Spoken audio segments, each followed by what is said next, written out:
Le petit lapin turbulent. Au fond des bois vivait un petit lapin turbulent. C'était un petit lapin comme on en voit tant. Il avait 2 longues oreilles, un petit nez rose qui remuait de haut en bas et une petite queue de coton duveté. Ce petit lapin turbulent n'avait rien à faire tout le long du jour que de ronger des feuilles et des racines et de jouer avec ses frères et sœurs. La plus grande partie du jour, il se laissait glisser du haut de la colline et le petit lapin turbulent, toujours en avant des autres, était le premier à toucher le bas.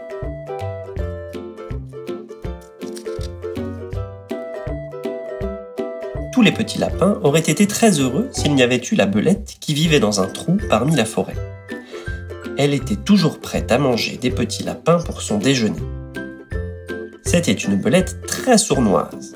Un jour, tandis que le petit lapin turbulent était tout seul dans son trou, la belette se glissa dedans par la porte de derrière. Mais le petit lapin turbulent était rusé. Rapide comme l'éclair, il se sauva par la porte de devant.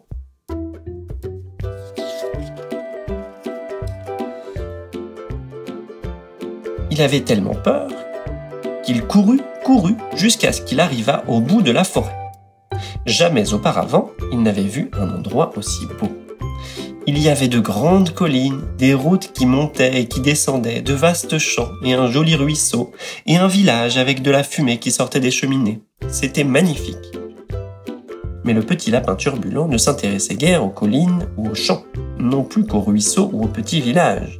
Il ne pensait qu'à son dîner. « Oh, pensait-il, comme j'ai faim, je voudrais avoir 200 000 millions de gros champignons énormes pour les manger tout de suite. » Un écureuil rouge, qui vivait avec sa famille dans un arbre voisin, entendit cette réflexion. En une glissade, en 2 sauts et en 3 bonds, il atteignit un jardin et revint avec une botte de délicieuses carottes roses. « Oh, merci, écureuil rouge !» dit avec bonheur le petit lapin turbulent. « J'aime les carottes, tu es vraiment un ami. » Le jour suivant, le petit lapin turbulent eut envie de rentrer chez lui, mais il ne pouvait pas se rappeler le chemin. L'écureuil rouge, qui était rempli de sages idées, emmena le petit lapin turbulent chez son frère le hibou. « Oh, monsieur le hibou, dit-il, ne pourriez-vous pas m'aider à trouver le chemin pour rejoindre mes frères et sœurs ?» Le hibou avait bon cœur et il fut attristé par la mésaventure du petit lapin. « Je crois, dit-il, que je connais l'endroit où vous habitez. Je vais aller y jeter un coup d'œil. » Mais comme tous les hiboux, il n'aimait pas à travailler le jour. Alors il attendit jusqu'à ce qu'il fît sombre, puis il s'envola. « Bonne chance !» crièrent le petit lapin turbulent et l'écureuil rouge. « Bonne chance et reviens vite !» En un rien de temps, le hibou eut trouvé le logis du lapin et il revint chercher le petit lapin turbulent. Le hibou volait près du sol pour montrer le chemin au petit lapin qui bondissait aussi vite qu'il pouvait. L'écureuil rouge qui les accompagnait bondissait aussi le long du chemin. Bientôt après, ils arrivèrent auprès des frères et sœurs du petit lapin.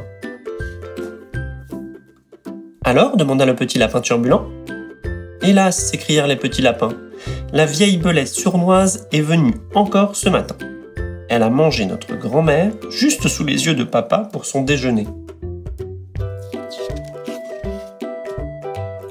Cela fit pleurer le petit lapin turbulent. « Il faut faire quelque chose, dit-il. »« Quoi ?» demandèrent les autres petits lapins. « Je crois que j'ai trouvé, dit le sage écureuil. Il faut que nous fassions à cette belette une peur terrible. » Et il exposa son plan au petit lapin. C'était une idée magnifique. Ils allaient construire un dragon avec des rameaux et des feuilles. Ils se glisseraient tous dedans et ramperaient pour le faire avancer. Le petit lapin turbulent devait naturellement se placer en tête. Bientôt, le dragon fut prêt. L'écureuil et les lapins admirèrent leur travail. C'était vraiment très amusant, surtout lorsque le hibou, qui était caché dedans avec les lapins, battait des ailes en criant « Ouh, ouh !» Pendant ce temps, la vieille belette sournoise venait de se réveiller. Elle s'étira, elle bâilla, elle grogna, puis elle se dit à elle-même « Qu'est-ce que j'ai pour déjeuner ? Ce petit lapin turbulent ferait un mets délicieux. Cette fois, je ne le laisserai pas se sauver. » Mais juste au moment où la vieille belette sournoise arrivait en haut de la colline, alors surgit l'espèce de dragon qui montait de l'autre côté.